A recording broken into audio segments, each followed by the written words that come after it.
I was on leave. I was working in a research center. I was on leave. I was working mostly at home. I would go to office a few times every fortnight and so on. So it was mostly sitting and trying to write. So there was that period of 1 year when I was sitting and writing. So there was a lot of text that was produced, but that was not the end of it. I had to revise and rewrite substantial chunks of it over the next 5 years or so. So I'd say the writing process began during the fellowship period, and it went on for years after that, writing, rewriting. You know, there's a very nice statement made by a film theorist who says that it's not until you finish writing that you know what you wanted to write. So yeah, it started off as a very different book. In fact, it started off as a fairly comprehensive history of the Telugu cinema. And as I started writing, I realized that that's just too much for a book. So the proposal had chapters on different periods of time, but the actual book stops with 1983. Yeah, so that, among other things, that was one thing that I realized, that the original proposal was too ambitious, or it would have resulted in a very shallow kind of study. Yeah.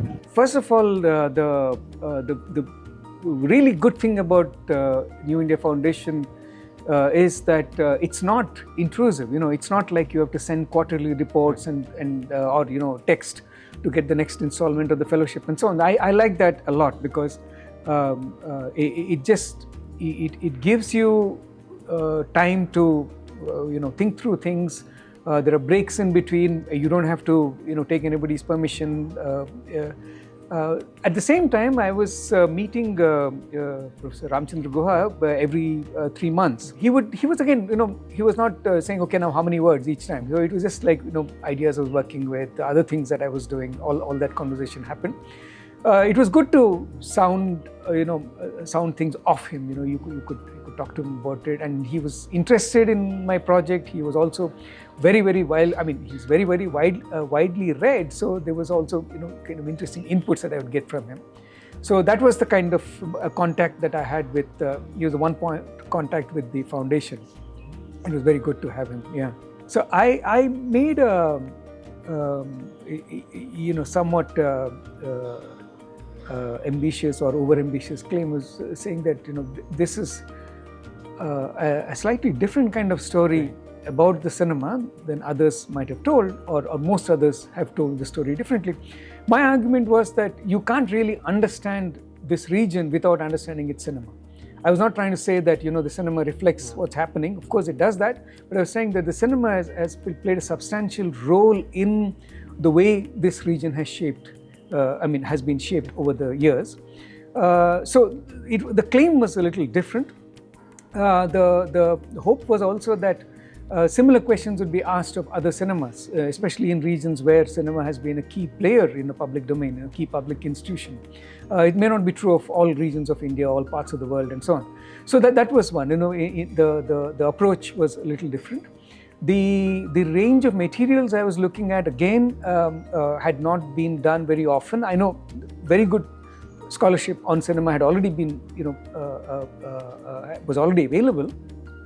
My colleague then, Ashish Rajadaksha, his work, for example, looks at a wide range of sources, not just books on cinema or articles on cinema. So I was looking at material on agricultural history, looking at what was happening in business, looking at what people were saying about caste. So it was a whole range of topics I was sort of forced to go into. I was no expert in any of those areas. So that was also what made it different. Another thing that might be to this day different about that book is that it's a social history of cinema. Many works on the cinema to this day remain somewhat textual. They make references to society, but they don't really look at the larger context in any great detail. So this is perhaps one of the few books which has come out on a specific region, on a specific cinema, and it's not talking about all over India. It's not talking about the big picture, as it were. But of course, it is talking about a big picture because it's a large region. But yeah, first of all, I think they should be prepared for a long plod. It's a long book. But I could say that, it's not, it is continuous. It just follows a chronological order, but they can pretty much pick it up from read the introduction and pick it up from anywhere, anything that, if a genre is of interest to you, you can look at the discussions of genre in some parts of it. If you are interested in cinema and politics, then you may want to look at the last chapter. Yeah, so just read the introduction and begin anywhere and see how it goes. Yeah.